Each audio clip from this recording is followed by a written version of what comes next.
మునుగోడు కాంగ్రెస్ అభ్యర్థి పాలవాయి శ్రవంతి ప్రచారాన్ని ఉధృతం చేశారు. నియోజకవర్గంలోని నారాయణపురం మండలం గిరిజన తండాల్లో ఇంటింటికి తిరుగుతూ ప్రచారం నిర్వహించారు.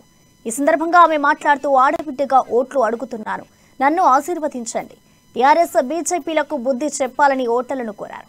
నాకు ఒక అవకాశం ఇవ్వండి, నియోజకవర్గాన్ని అభివృద్ధి చేస్తా అంటూ ఇంటింటి ప్రచారం నిర్వహించింది.